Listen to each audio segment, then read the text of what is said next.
Welcome back. You got Will and I-Man here from the Block Runner, MetaZone, and Rovi. And today we're going to be talking about Tornado Cash. Twister money, dude. Twister money. Why? So, yeah, I mean, because the U.S.'s Treasury is sanctioning Tornado Cash. That's why. Yeah, it's definitely super off topic from what we've been talking about lately. Yeah, so this... Which is a good thing. Well, I mean, you know, Tornado Cash, first of all, is a completely decentralized protocol.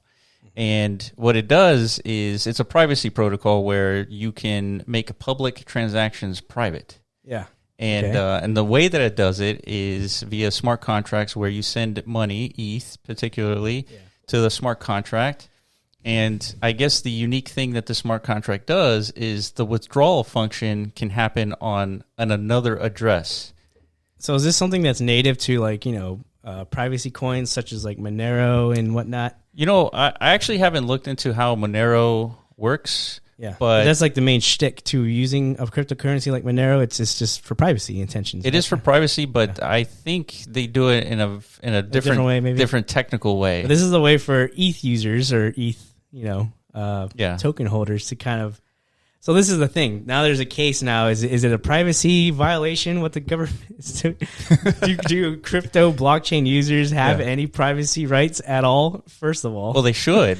We should. We all as humans should have our own privacy. But like the nature of blockchain itself is a very very public, you know, public facing, you know, world, or I guess like a you know, exposing all of your identity essentially in the on-chain sense. But nonetheless, we should preserve privacy as much as possible, right? Like through the use of tools like this. But like all technology, right? It's a double-edged sword. Yeah, it gets used for nefarious purposes, and there's a cleer use case. Overusage of nefarious activity on this one, right? So, yeah, I wouldn't classify it as overusage.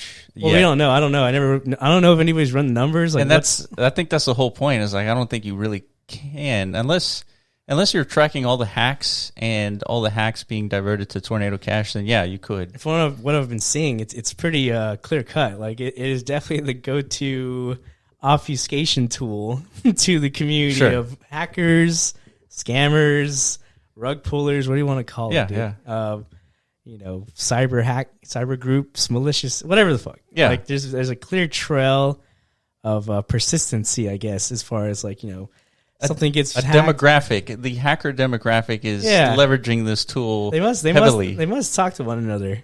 Yeah, you know. Yeah. Or there's some sort of like you know, 8chan out there, or like, you know, 9chan for the hackers. Is there actually like one of those, like a website called that? Anyways, you know, like a dark web community, right, where they share like, hey man, what do I do once I, you know, take a $20 million from X bridge? Sure. Oh, you should, you know, run into some Tornado Cash action and, you know, clean as a whistle. Yeah, right? Yeah. So let's talk about the implications of the U.S. Treasury sanctioning Tornado Cash. Sanctioning a completely decentralized open protocol. Yeah, this is the craziest part, right? Like this, I think the SEC had some crackdowns on synthetics, you know, a year or so ago. And we've always been postulating and, you know, theorizing when the United States is going to step in more aggressively, like, you know, regulate things like DeFi. Right. I guess Tornado Cash could be categorized as a DeFi protocol, right? So this is like the first real crack at it, right? And this is pretty aggressive. This is like, they're talking about criminal penalties to all U.S. citizens if you interact with this protocol. Right. Because that's as far as, that's what I always said. That's the government's response to anything in the DeFi or crypto sense. Like if it's a truly decentralized product, what else can they do beyond just telling the citizens, like, if you use this and you get caught, you're fucked. Yeah. You know, same as drugs or anything like that, right? So they're only punishing the U.S. citizens, essentially. That's what you're saying. Yeah, that's as far as they can punish, right? Well, yeah. If I'm like in France, what are they going to do to me? You know, right? So then what's the point of the sanctions, though? Like, what's the point? Yeah, I mean, you're just punishing the U.S. citizens, which, of course, if you're laundering money, it's definitely illegal. But it doesn't really stop laundering money, right? No. Unless you're a good citizen and you don't want to potentially go to jail, you're not going to launder money, right? Yeah. I mean, the protocol just doesn't stop it, right, at all in any sense. Like it's a smart contract, isn't it? Right. It's going to be living and breathing whether or not the government agrees with it or not. So, or any government, right? Yeah. And in this sense, the United States, they don't have, it's not connected to like an existing centralized framework, like I don't know, a banking system or something like that. That the government can kind of like overreach their jurisdiction rights into different, different parts of the globe. And the on-chain scene, it's like you can't really do much. The power is very limited to how much like centralized authorities have, right? So then, which to me is like this is indicative of like an overall like dilemma. Governing bodies like the U.S. Treasury are going to have to deal with, right? This is just the tip of the iceberg as far as like where the government should get involved as far as like what should and shouldn't be regulated. How do we do this? Yeah. Right? So what we're looking at here is the U.S. sanctioning this Tornado Cash protocol.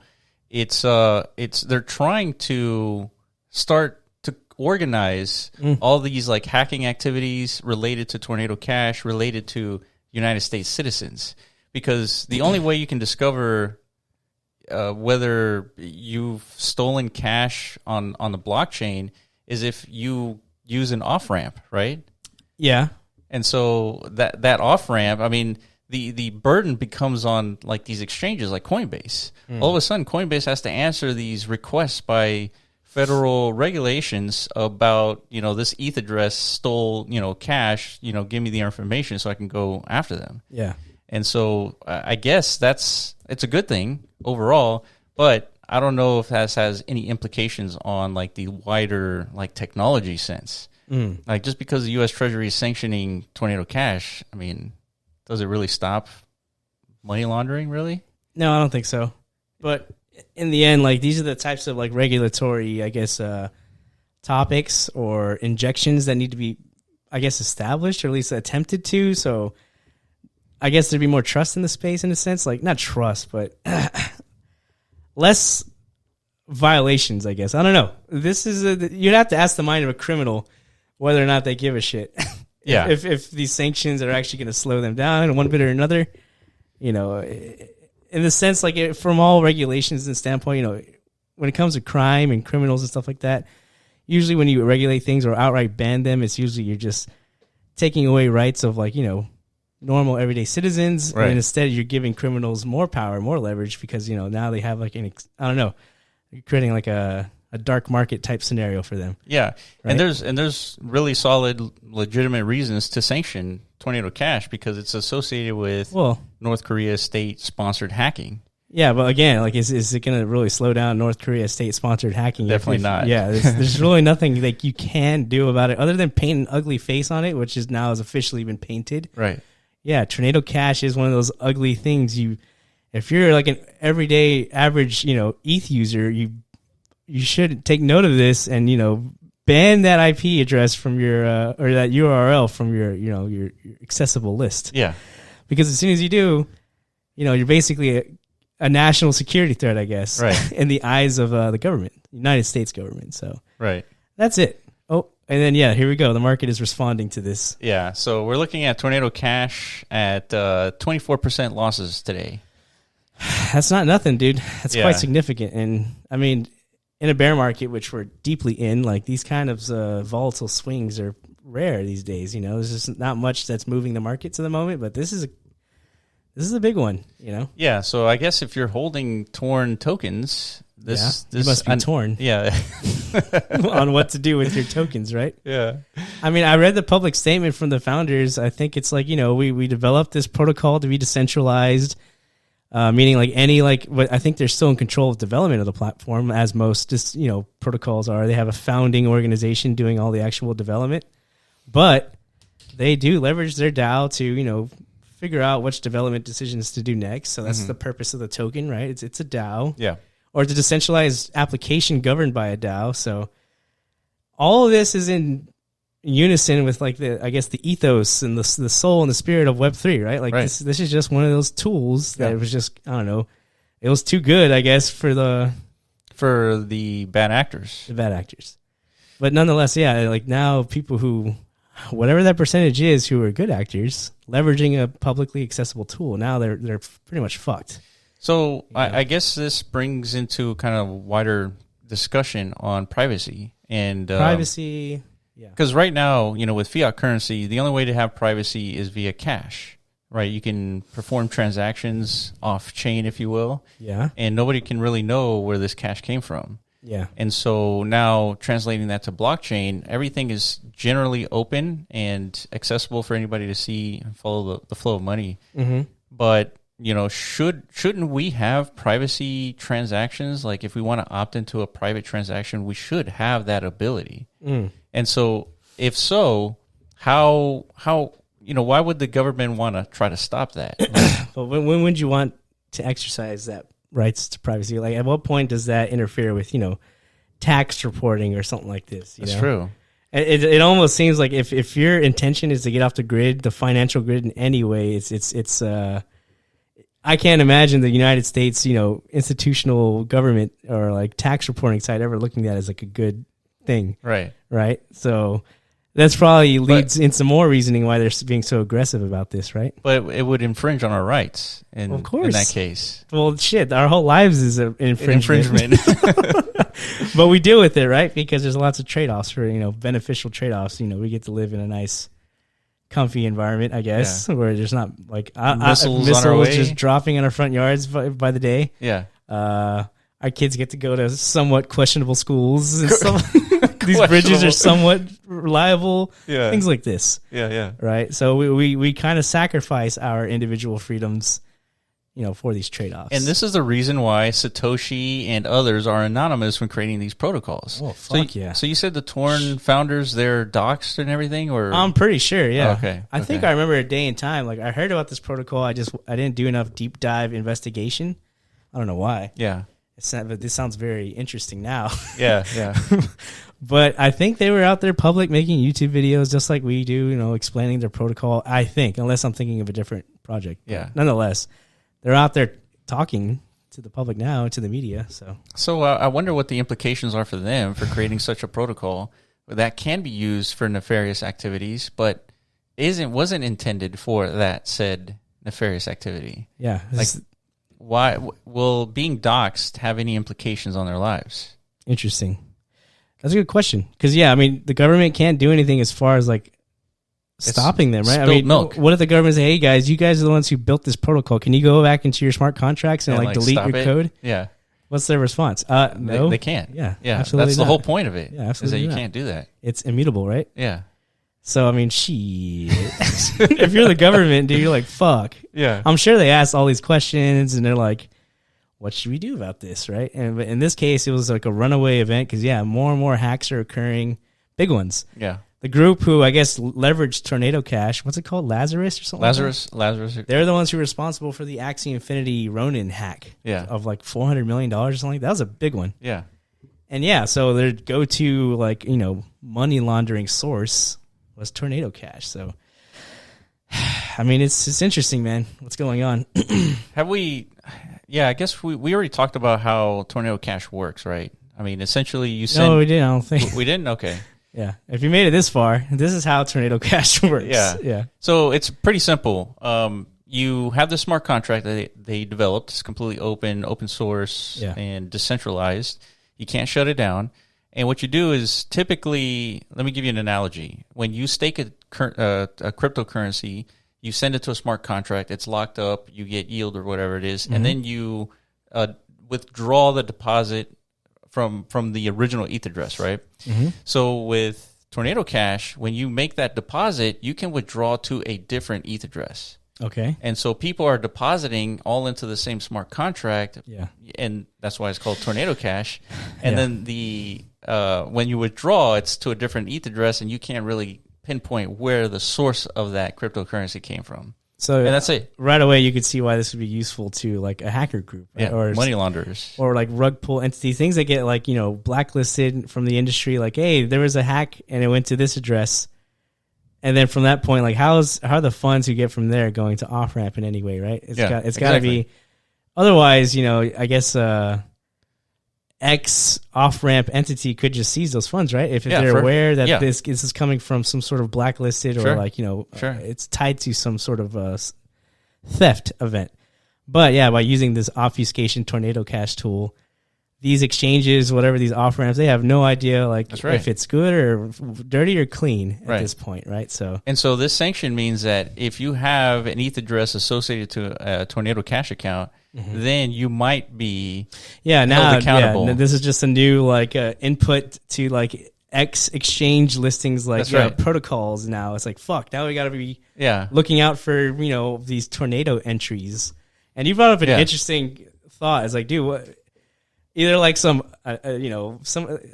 crazy motherfucker you just want to create some chaos and disruption. Why not just send a penny to everybody from Tornado Cash, to literally everybody who exists on chain? Yeah, let's say you steal $20 million off of a bridge, and instead of trying to withdraw $20 million, you just send pennies to everybody, to all the ETH addresses. Yeah, and then cover. What's 20 million times 100? Is that 2 billion? 22 billion. Yeah. So that's gonna cover that's all of it. That's more than enough. Yeah, more than enough to hit everybody's wallet. Yeah. So all of a sudden, we're all pinging the national security radar at this point because we've all received something from Tornado Cash. So yeah, that's right. I don't know if we should have said that. Now we might have gave somebody a bad idea, but it's possible. It's true. I mean, if the hackers are trying to get around this regulation, that's what they're going to do. Mm-hmm. And if everybody's tainted, then nobody's tainted. Totally. So wow, it's an interesting strategy. I'm sure, this could be leveraged, but it's not. It doesn't. What they could do is okay, everyone who's received more than a penny from Tornado Cash is clean. Mm-hmm. Anyone moving more than a penny is tainted. Yeah. But overall, this was a very interesting breakthrough event, I guess, just because it forced regulators to respond, and during a bear market, these are the types of things that stand out. I feel this is the time to kind of crack down, and for governing bodies to kind of really position themselves, what it is they want to fixate their energy on is as far as making long-lived regulatory decisions, right? So you brought up this is just the start of that. Yeah, you brought up a good point. Kind of offline discussions is we're looking at this Forbes article. It says Treasury sanctions Ethereum-based Tornado Cash for allegedly helping to launder more than $7 billion. $7 billion being the key number. That too, yeah. And your question was you're wondering how much money does it take for the government to actually step in and start moving elbows around. Exactly, yeah. And so it seems like $7 billion is around the number. $7 billion is a big number. Yeah. It shocked me. Money laundering has always been FUD point number one, just across the whole industry, right? Starting all the way from Bitcoin. The biggest FUD I heard from an outsider whenever I was I've invested in Bitcoin. It's that money laundering thing. Yeah. Only drug cartels and stuff like that use Bitcoin, right? So it's just more fuel, I guess, to that fodder, right? It's just it's just more ugliness, more bear market fuel. But you bring up another good point. Going back, Bitcoin was used for fraudulent transactions back in the day, right? 2012, whenever it was. But guess they haven't banned it yet. They haven't. They can't, right? Well, they could sanction it in a similar sense. I guess they could. Yes. This has always been my argument, but Bitcoin hasn't really damaged enough as far as the legacy financial system. Not yet. Yes. Once there's some more clear evidence of disruption and damage to legacy models, I guess, all the stuff we use on a daily basis, in our e-commerce, or not e-commerce, our commerce. Yeah. Yeah, this is going to be, I think we're going to come back to this moment and be okay, the government, they figured out what it is we need to do as far as our position when it comes to regulating. See, if you guys have been watching our podcast for a while, you know that iMan's position is they're going to ban. Exactly. The government is going to step in and they're going to pull the plug on all of crypto. Yeah, mm-hmm. And the way they would do that is they would sort of regulate off ramps. Yeah, because that's what they have their hands on. Because all the off ramps are centralized. And so with this sanction on Tornado Cash, we're looking at the prototype version of sanctioning all of crypto. Yep, potentially. That's what I think. In this completely dystopian future potential here. But super obvious one. for the government, yeah. Yeah, they have literally no other choice, dude. No other option. You are in the camp of they're going to play nice ball. Be dude, you guys are really fucking our money, aren't you? It's you know what? We're just going to join you. We're going to join you. You know what I mean? Even though we don't control this system at all, it's dude, this is great for humanity. Nah. Yeah. That's not how governments work, dude. Well, yeah. No existing entity in power wants to lose it. No, I totally get you. I totally get you. It's just like they haven't shut down Bitcoin. I don't think they're going to do anything to Tornado Cash. Well, they can't. Yeah, they can't stop Bitcoin either. And then they're not going to pull a plug on crypto altogether, just because they would end up losing in the long run compared to other countries who are embracing it. Yeah, I mean, this is going to be something to look out for the next 5 to 10 years, you know. Yeah, but I thought it was going to come sooner, just because of the initial predictions for Bitcoin. I thought it was going to go a little loopier than expected. Yeah, like straight to like 300K mania, like trillions of dollars daily being injected into the market, and from that data or that anticipation, the visualizations came into play. Sure. Like, okay, you're going to see this headline. It's like, dude, we got to put a stop to this. All of crypto, yeah. You know what? This is really fucking shit up. So, sanction the world. You know, sanction everything. That's the government's response. Well, on that note, let us know what you think about Tornado Cash, on sanctioning all of crypto, sanctioning Tornado Cash itself. Yeah, is this the end? Is this the end of crypto? Is this the beginning of the end? Is this the beginning of the slow burn of like government intervention? Yeah. Or is this just like a blip on the radar? It's just like an anomaly. Yeah. Well, let us know in the comments below. Follow us on Twitter at The Block Runner, at MetaZone.io, and also at Rovi AI. And we will catch you in the next video. Peace.